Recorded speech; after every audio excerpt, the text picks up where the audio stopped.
Et si l'histoire du Christ n'était pas seulement incomplète, mais une vérité délibérément étouffée? Une vérité si révolutionnaire que, si elle était révélée, elle pourrait non seulement réveiller l'humanité, mais aussi déverrouiller le code même de la réalité. La plupart des gens naissent, vivent et meurent en croyant à la version déformée imposée par les prêtres et les conciles, un récit tellement manipulé qu'il a détourné le véritable enseignement du Christ et emprisonné l'humanité dans une chronologie inférieure.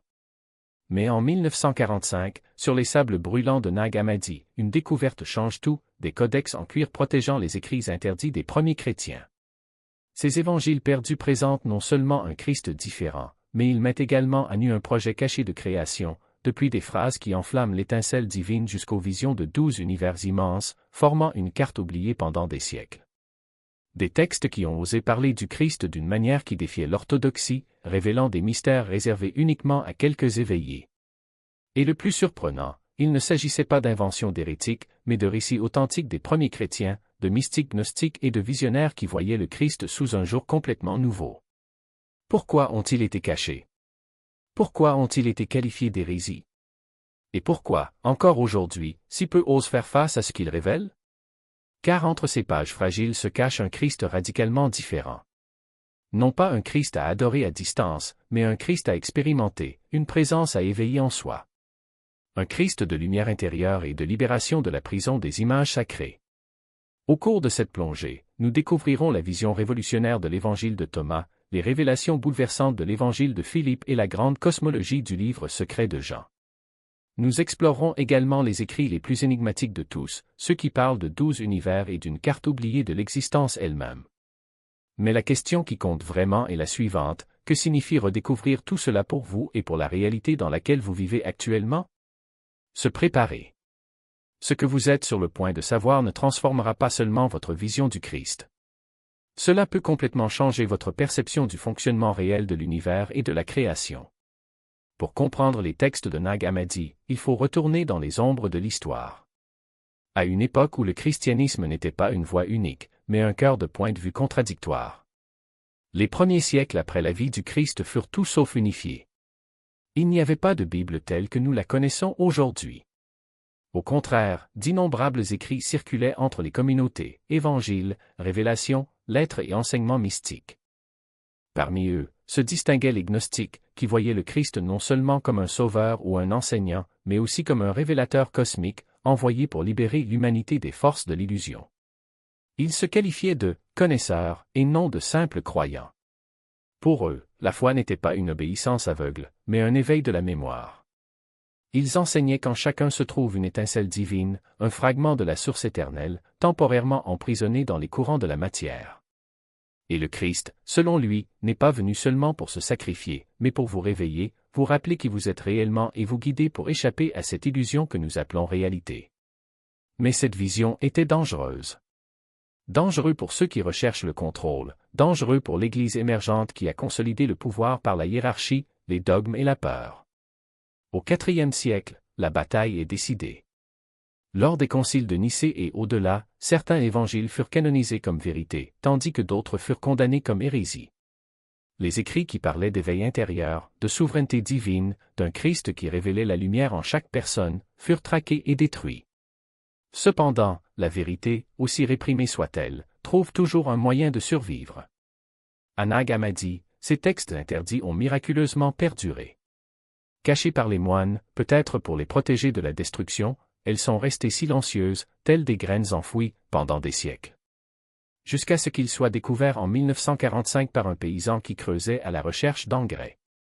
Ce qui a émergé n'était pas seulement une poignée d'évangiles oubliés, mais un immense trésor de sagesse cachée, l'évangile de Thomas, avec ses paroles énigmatiques de Jésus, l'évangile de Philippe, suggérant les mystères de l'union sacrée, le livre secret de Jean, retraçant un vaste drame de lumière et de tromperie, et la Sophia de Jésus-Christ, décrivant des univers multiples et l'architecture cachée de la réalité.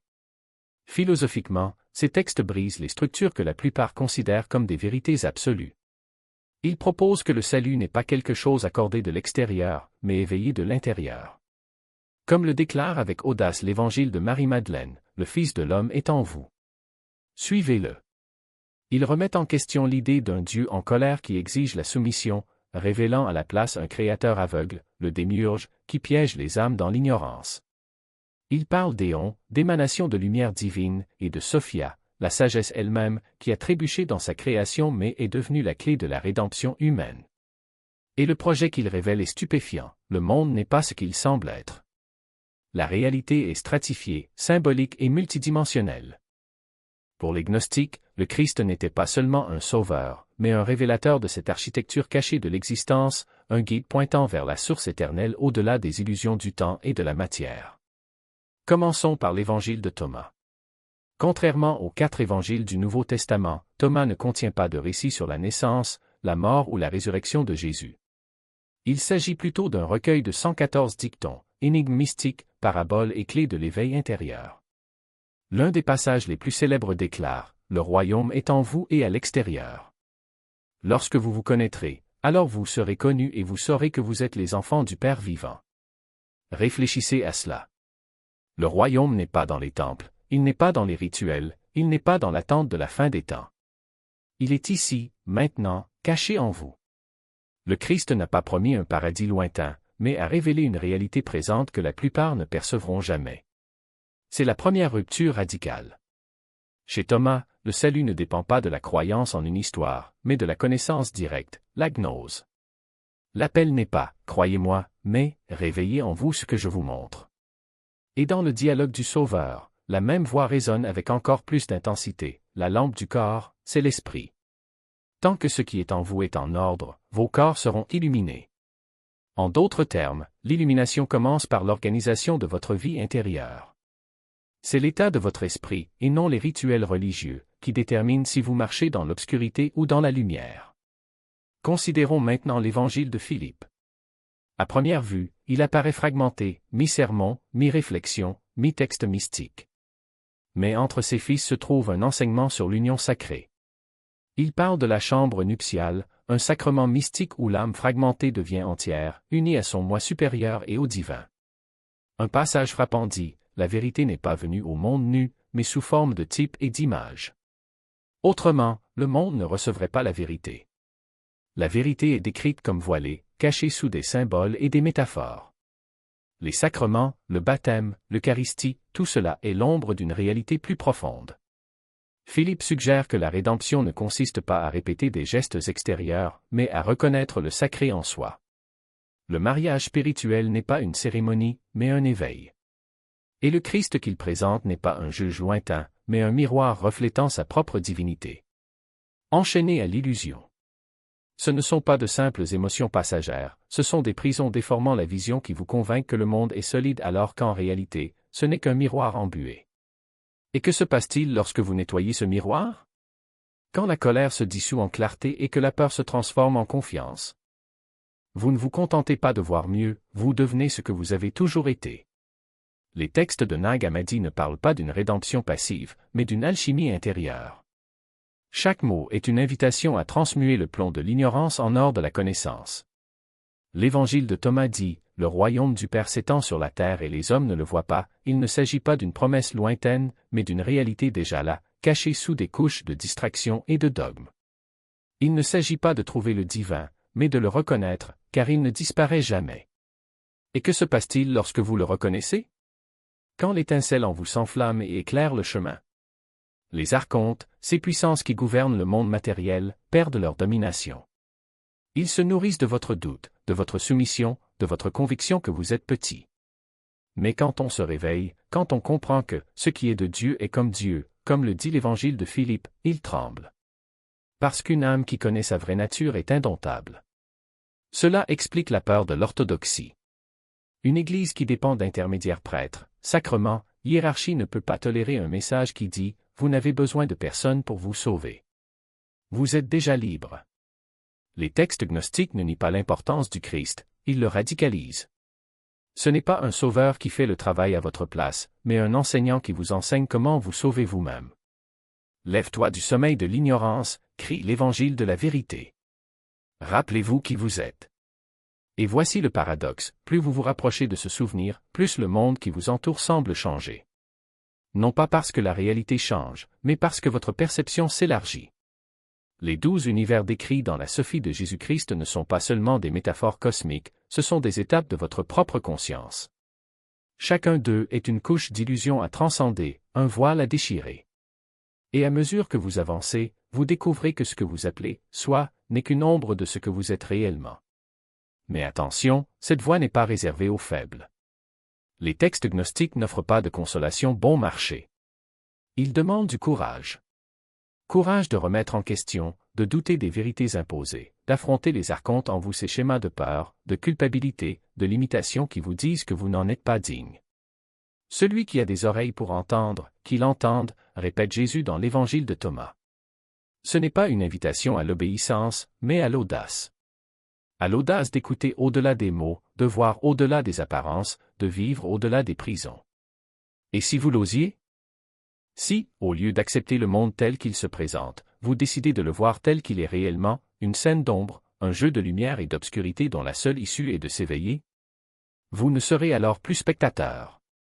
Vous deviendrez le protagoniste de votre propre histoire, celui qui parcourt les 12 univers non pas comme un pèlerin perdu, mais comme un héritier du pléroma, de la plénitude originelle. Les manuscrits de Nag Hammadi ne sont pas des reliques d'un passé mort. Ce sont des clés. Des clés de porte dont vous ignoriez même l'existence à l'intérieur de vous. Et la question finale n'est pas « que signifient ces textes ?» mais « qu'en ferez-vous » Car la vérité n'est pas dans les pages jaunies. C'est à ce moment-là qu'on décide de vivre ce qu'ils révèlent. Alors, respirez profondément. Fermez les yeux. Et demandez « qu'est-ce que je sais déjà, mais dont je n'ai pas encore osé m'en souvenir ?» La réponse est là, elle attend. Et quand vous la retrouverez, le monde ne sera plus jamais le même. Enchaînez à l'illusion. Pensez à la fréquence à laquelle la peur a dicté vos choix, à la façon dont la colère a rétréci votre vision. Pour les gnostiques, il ne s'agissait pas seulement d'émotions. C'étaient des prisons. Et la solution n'était pas de les réprimer, mais de les reconnaître comme les murmures d'un monde faux, puis de choisir différemment. La prochaine fois que la peur surgit, arrêtez-vous et demandez, est-ce la voix de la vérité ou l'écho des ténèbres? Au moment où vous posez des questions, vous commencez à affaiblir votre emprise ou à revenir aux paroles de Thomas. Quand vous rendrez l'intérieur semblable à l'extérieur et l'extérieur semblable à l'intérieur, alors vous entrerez dans le royaume. Unir l'intérieur et l'extérieur, c'est cesser de vivre divisé, c'est permettre à vos pensées, paroles et actions de découler de la même source. L'intégrité est le fondement de l'éveil. Et imaginez ce projet cosmique dont nous parlons non pas comme une carte lointaine des univers, mais comme quelque chose de vivant en vous. Chaque couche de réalité reflète votre propre conscience. Chaque fois que vous dépassez la peur, chaque fois que vous choisissez l'amour plutôt que la colère, chaque fois que vous vous souvenez de qui vous êtes vraiment, vous montez une marche supplémentaire. Il se rapproche de la lumière qui a toujours été son origine. Vous n'avez pas besoin de maîtriser les 12 univers pour commencer. Passez simplement à l'étape suivante de votre propre vie. La structure n'est pas seulement cosmique, elle est personnelle. Et le chemin qu'elle décrit commence par une seule décision, se souvenir.